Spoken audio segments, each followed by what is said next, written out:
Di sini valid turun ke MA yang bertentangan. Nah, MA yang bertentangan di H4, contoh H4 ini, di time frame bawahnya mesti di kawasan low BB yang tidak membuat momentum yang baru. Sebab apa? Kalau di time frame bawah membawa momentum, di sini akan menjadi arah yang baru.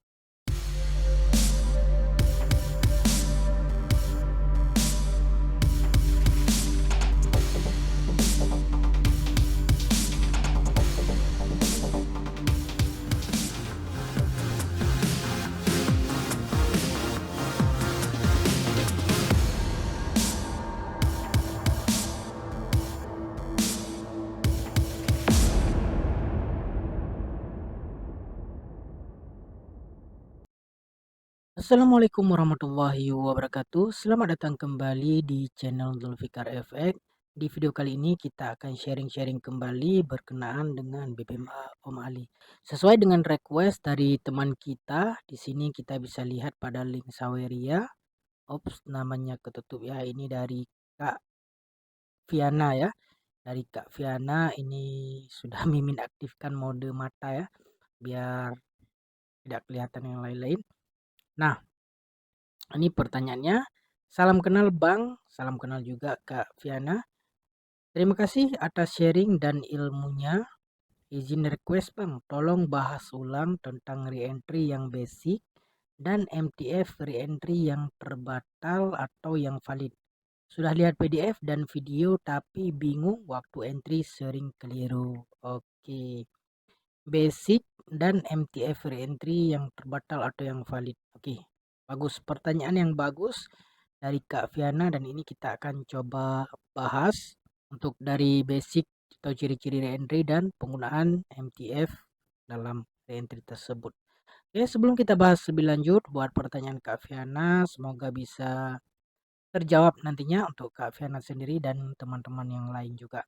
Sebelum kita bahas, buat teman-teman yang gak sengaja ketemu channel Mimin atau baru berkunjung ke channel Mimin, mohon dukungannya dengan cara mengklik tombol subscribe, like, dan share juga ke teman-teman kita yang lain. Jangan lupa juga bunyikan lonceng notifikasi agar teman-teman selalu mendapatkan informasi terupdate setiap Mimin melakukan upload video-video terbaru. Jika sudah, mari kita lanjutkan ke pembahasan. Tapi sebelum kita lanjutkan ke pembahasan, Mimin ada satu informasi yang sangat menarik dan bermanfaat untuk kita semua. Mari sejenak kita luangkan waktu untuk menyimak informasi berikut ini.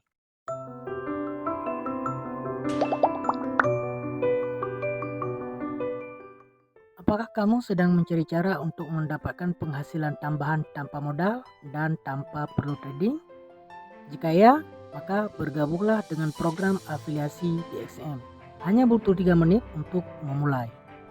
Dengan program afiliasi XM, kamu bisa mendapatkan berbagai keuntungan hanya dengan mengundang orang lain untuk menjadi trader di XM menggunakan link afiliasi kamu. Nah, berikut adalah beberapa kelebihan menjadi partner XM.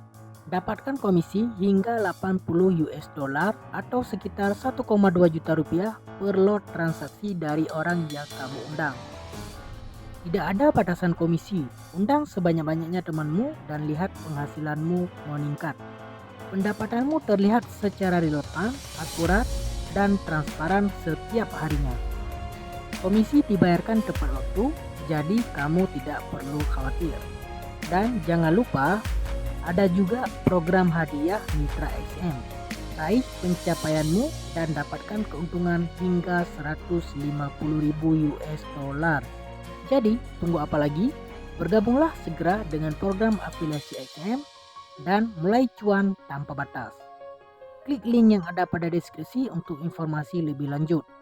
XM, kesempatan untuk meraih penghasilan tambahan menantimu.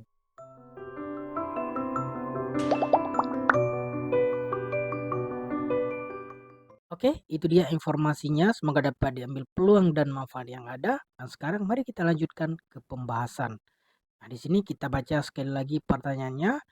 Request, tolong bahas ulang tentang re-entry yang basic dan MTF re-entry yang terbatal dan valid. Sudah lihat PDF dan video tapi bingung waktu entry sering keliru. Oke, sekarang kita coba buka chat. Oke, kita buka chat, kita akan melihat atau membahas secara yang basic terlebih dahulu. Oh iya, untuk basic, Mimin ada share PDF lengkap penggunaan BBMA di channel Telegram. Teman-teman bisa cek link untuk join ke channel itu di bagian tab komunitas YouTube. PDF yang original terlebih dahulu, kita akan lihat secara basic berkenaan ciri-ciri reentry ya. Kita akan lihat reentry ada di nomor berapa. Nah, reentry ada di halaman 33, untuk multi time frame ada di halaman 60. Oke. Oke, kita bahas tentang reentry di halaman 33. Kita cari saja di sini, enter, dan di sini akan mengarahkan ke bagian reentry. Nah, ini ciri-ciri reentry yang basic yang wajib dipahami terlebih dahulu sebelum naik ke multi time frame untuk memvalidkan ataupun potensi setup itu terbatal. Nah, di sini reentry adalah setup, artinya tempat kita masuk entry setelah sinyal. Apa sinyal reentry? Apa sinyal sebelum muncul setup? Untuk reentry, sinyalnya adalah pertama ada candle arah, yang kedua ada candle momentum. Nah, itu kedua sinyal. Baru kita tunggu setup di kawasan reentry. Dan reentry merupakan setup level kedua. Ya, jadi reentry adalah setup level kedua. Di dalam BBMA hanya ada dua setup saja. Pertama setup MHV, yang kedua setup reentry. Ya, itu secara basic hanya ada dua setup. Tapi kenapa ada golden setup, ada diamond setup, dan segala macam? Nah, itu sebenarnya kembali kepada reentry yang lebih kuat, reentry yang jarang berlaku. Jadi kita harus pahami basic terlebih dahulu. Secara basic, BBMA punya dua setup, MHV dan reentry. Oke, reentry terbentuk dari dua sinyal. Pertama arah kukuh, kedua sinyal momentum. Oke, nah itu setup reentry. Kemudian ciri-ciri. Nah, ini juga perlu diperhatikan semua ciri-ciri daripada setup itu sendiri supaya tidak salah dalam mengaplikasikan ke dalam multi time frame. Oke, ini ciri-cirinya. Candle close tidak boleh melepasi MA5 dan MA10. Nah, ini ciri-ciri pertama. Candle close tidak boleh melepasi MA5, MA10. Oke, poin kedua, akan menjadi kukuh apabila candle close tidak melepasi MA5, MA10 dan mid BB. Ya, ini pertama MA5, MA10 akan menjadi kukuh apabila candle close tidak melepasi MA5, MA10 dan mid BB. Ngerti nggak maksudnya? Jadi secara kita lihat ciri-cirinya di sini terbagi kepada dua reentry. Reentry pertama di kawasan MA5, MA10 yang lebih kuat MA5, MA10 dan mid BB. Selama belum lepas mid BB, maka reentry itu masih dinyatakan valid. Ya, walaupun lepas MA5, MA10. Ya, ini ciri-ciri yang kedua, lebih kukuh. Ya, lebih kukuh. Tipe kedua. Ketiga, candle close tidak melebihi di pertemuan MA5, MA10 dan mid BB pada masa yang sama akan menjadi reentry yang lebih kukuh. Ya, ini tentang reentry bersamaan dengan mid BB dua kali dijelaskan oleh Cigo Om Ali. Nah, kiranya berlaku reentry di pertemuan MA5, MA10 dan mid BB minimum 3 batang candle kejatuhan atau kenaikan ikut time frame reentry yang akan kukuh. Pastikan dulu arah market, selepas itu baru cari reentry dan entry. Tunggu candle kedua sebab candle pertama yang memvalidkan reentry dan candle kedua adalah untuk entry. Ini adalah ciri-ciri yang solid. Di sini yang menyentuh, ya, candle close tidak boleh melepasi MA5, MA10 cuma sekali dalam penjelasan. Tapi poin yang selanjutnya MA5, MA10 mid BB, MA5, MA10 mid BB, semuanya kekuatan dari mid BB.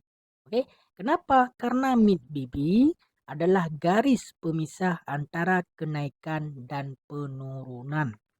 Nah, sebab itu kalau re-entry lepas MA5, MA10, next dia akan naik ke kawasan di pertemuan mid BB. Jadi kalau kita mau yang lebih kukuh, jangan ambil re-entry MA5, MA10.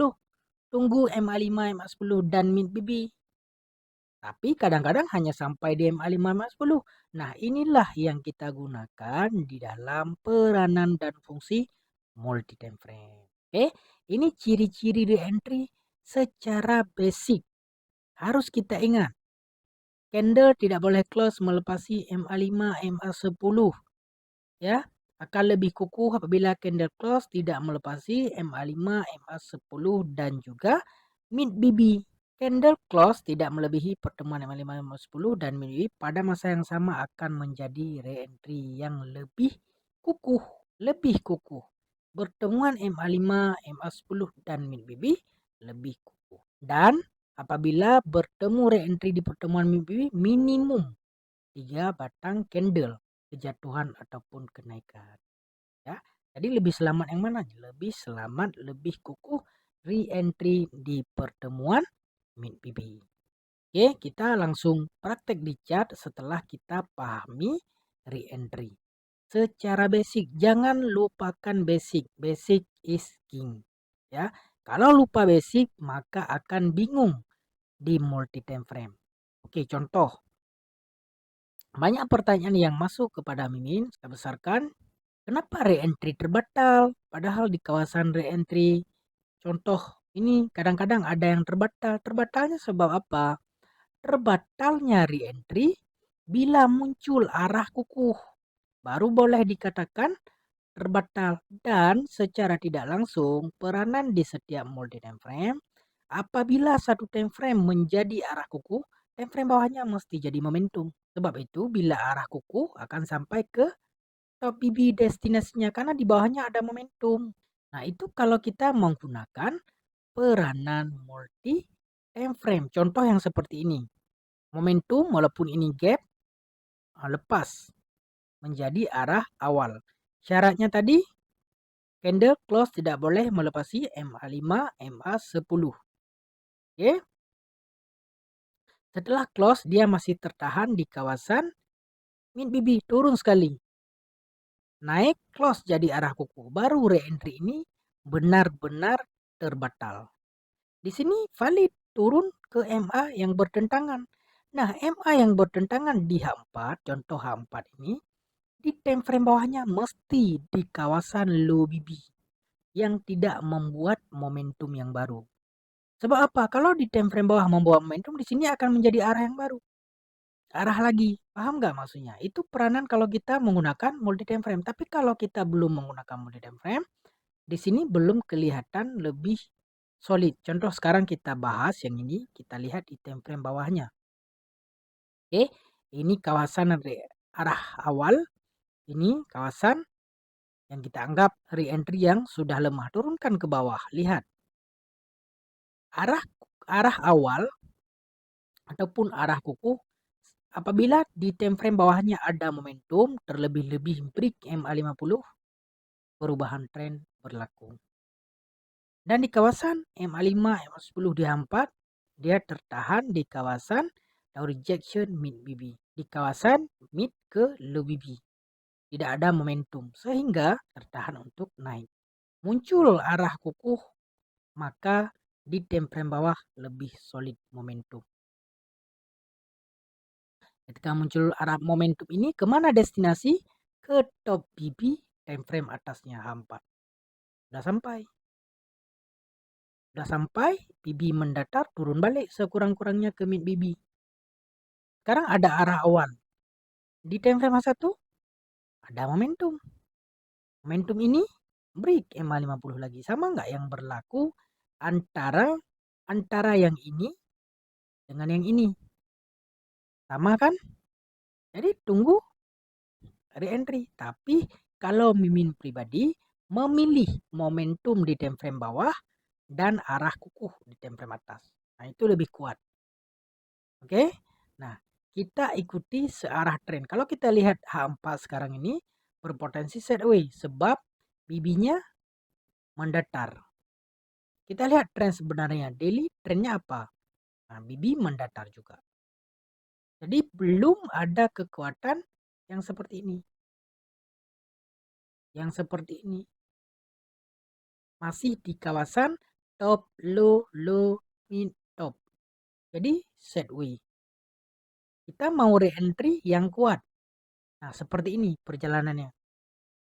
Kuat. Ya, makanya perlu kita pahami dulu ciri-ciri yang basic. Sebab kalau kita sudah pahami yang basic, baru bisa kita gunakan lebih mudah dalam multi time frame. Nah, basic yang ini jangan lupakan. Ya, kalau kita tersesat di basic, di MTF bakal keliru dan mengelirukan. Oke, contoh re-entry yang kuat pada goal. Nah, contoh pada goal lihat di daily ada re-entry zone zero loss. Ini zone zero loss. Apa ciri-ciri zone zero loss kita sudah bahas dan di PDF ini juga ada zone zero loss. Mimin sudah pernah bahas. Ini ada zone zero loss page 51. 51. Bab zone zero loss. Nah, zone zero loss adalah re-entry yang powerful. Kenapa? Karena semua MA dan candle sudah melintasi area mid BB. Contoh seperti ini. Di sini candle arah kukuh pertama kali muncul, kemudian dia buat sekali re-entry, kemudian semua MA cross mid BB dan candle-candle dilanjutkan dengan momentum, re-entry, momentum, re-entry. Ini ada momentum lagi berterusan, kemungkinan akan ada re-entry lagi. Ya, ini zone zero loss. Oke. Nah, ini re-entry yang cantik, yang kekuatannya sangat kuat. Ketika re-entry itu mulai lemah, kita sudah bahas di video sebelumnya, perhatikan jarak candle dengan mid BB, jarak candle dengan EMA 50. Semakin jauh candle dengan EMA 50 dengan mid BB, apalagi EMA 50 bertemu dengan low BB, maka kekuatan re-entry itu sudah mulai ada retracement atau mulai melemah ketika terbentuknya MHV. Kan? Tapi secara basic, zone zero loss tidak disebutkan di dalam re-entry. Tadi re-entry di page ke 33. 33. Nah, di sini kan tidak ada kata-kata zone zero loss. Jadi, pahami dulu basic, benar-benar pahami ciri-ciri basic, baru bisa ke multi time frame dan zone zero loss.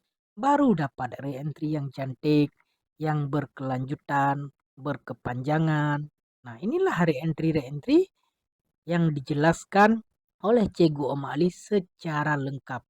Tadi juga dijelaskan kan di re-entry pertemuan mid BB minimal kenaikan atau penurunan 3 batang candle mengikut time frame. Contoh, lihat di sini di time frame 4 berlaku re-entry di pertemuan mid BB. Berapa kali kenaikan? 1, 2, 3 candle minimal. Ya, minimal. Itu re-entry pertemuan mid BB. Ini re-entry MA5 MA10. Ini re-entry MA5 MA10. Tapi tetap re-entry. Nah, ini pertemuan re-entry di pertemuan MACD 1, 2, 3 minimal. 1, 2, 3. Kalau goal pipsnya lumayan. Dapat 290 pips kalau kita ambil cuma 3 candle. Nah, paham nggak kira-kira? Berkenaan dengan pertanyaan Viana. Re-entry yang basic dan re-entry MTF yang terbatal atau yang valid. Nah, tadi kita sudah bahas tentang dua jenis re-entry. Untuk terbatal dan yang valid, nah kita pahami ini yang basic. Apa yang membatalkan re-entry? Kalau re-entry time frame pertama terbatal, maka hendaklah dia akan membuat arah kukuh. Secara satu time frame, contoh kita cari yang clear yang memudahkan penglihatan. Nah, ini contoh. Momentum jadi arah kukuh. Terbatal sudah re-entry. ya, terbatal. Kemudian ini ada arah kukuh buy, ini valid. Dia reject kawasan MA5, MA10. Ini kalau kita melihat satu time frame, di sini re-entry terbatal. Candle tidak boleh close melepasi MA5, MA10 lebih kukuh mid BB. Ini close MA5, MA10, kemudian close mid BB, apalagi terbatal. Ini yang valid. Arah kukuh, sinyal re-entry setup, dia reject MA5, MA10. Ini yang terbatal, ini yang valid. Kalau kita hanya sekedar melihat single time frame. Kalau kita melihat multi time frame, arah kukuh yang ini akan menjadi momentum di time frame kedua. Arah kukuh yang ini menjadi momentum di time frame kedua. Tapi ini valid. Ya, sebab itu kita sering bahas yang memvalidkan setup time frame pertama adalah momentum di time frame ketiga. Kenapa time frame ketiga? Oke, kita bahas yang lebih dekat ya, yang lebih dekat time frame 4 aja. Kita ambil yang ini. Kenapa kita ambil yang ini, bukan yang ini?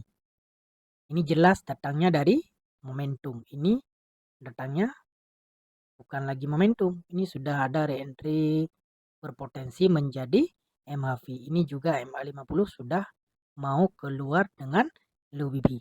Kalau yang ini MA50 masih di dalam dan dengan candle dengan BB dekat. Oke, ini sudah jauh berpotensi akan turun ke bawah. Tapi belum lagi turun sebab re-entry belum terbatal, belum ada arah kukuh. Bisa jadi turun ke mid BB untuk re-entry pertemuan mid BB kembali seperti ini. Oke, jadi kita ambil yang lebih jelas yang ini. Nanti kita coba contohkan kembali re-entry yang terbatal. Oke, sekarang kita tandai re-entry. Turunkan ke time frame kedua, berada di kawasan low BB. Ini juga sangat-sangat cantik karena berdekatan dengan MA50. Dan re-entry H4 itu baru valid kalau H4 time frame ketiganya M15. Setelah muncul momentum, baru dinyatakan valid. Sebelum muncul momentum, nah muncul arah kukuh. Tapi di sini reject. Sideway BB mendatar turun balik. Tapi bila ada momentum BB buka, nah ini kekuatan bermula. Ya, itu setup yang valid. Dan bila muncul momentum di M15, dilanjutkan dengan momentum dengan H1, nah kekuatan akan naik sekurang-kurangnya ke bawah BB. Itu re-entry yang valid. Baru bisa kita aplikasikan ke dalam multi time frame. Kalau kita sudah paham basic. Tapi kalau kita nggak paham basic, nah itu yang jadi masalah. Nah ini re-entry yang terbatal. Di sini ada momentum dari entry, ini valid. Ini muncul momentum yang kedua, re-entry-nya pecah. Di sini ada candle close MA5, MA10, baru solid terbatal ada arah kuku. Kalau kita lihat di time frame kedua, yang ini sudah muncul momentum yang berlawanan. Lihat, momentum break MA50. Artinya tren baru bermula sehingga menjadi MAV. Re-entry ini sudah terbatal. Sebab apa terbatal? Sebab candle close melepasi MA5, MA10 dan min BB. Kembali ke ciri-cirinya. Ciri-ciri candle tidak boleh close melepasi MA5, MA10 yang pertama. Yang kedua, akan menjadi kukuh apabila candle close tidak melepasi MA5, MA10 dan mid BB. Dua ini saja ciri-cirinya. Tidak boleh melepasi MA5, MA10, tidak boleh melepasi MA5, MA10 dan mid BB. Kita kembali ke ciri-ciri yang kukuh, ke ciri-ciri re-entry yang basic. Baru boleh dapat re-entry yang terbaik, seperti misalnya re-entry zone zero loss, re-entry golden, dan segala macam. Itu sudah filternya lebih di atas lagi daripada yang basic, seperti itu. Oke, nampak jelas ya buat yang bertanya dan juga buat teman-teman yang lain ya berkenaan dengan re-entry yang basic dan MTF re-entry yang terbatal atau yang valid. ya. Semoga tidak keliru lagi ketika menghadapi market. Memang perlu banyak latihan, perlu banyak backtest, perlu banyak front test, supaya memudahkan kita, keyakinan kita meningkat ketika kita melakukan di live market. Kadang-kadang ketika kita belajar di market mati Sabtu Minggu, oh percaya nih Senin bisa menaklukkan market. Ketika Senin, gagal lagi. Apa BBMA yang nggak benar atau bagaimana? Akhirnya ganti-ganti teknik. Jadinya berputar terus-menerus yang akhirnya error. Oke, sampai di sini dulu pembahasan kita supaya durasi tidak terlalu panjang ya. Jadi mohon maaf jika ada kesilapan dan kesalahan dalam penyampaian. Min akhiri, Assalamualaikum warahmatullahi wabarakatuh. Selamat belajar, selamat mengkaji, selamat membacktest, dan salam profit.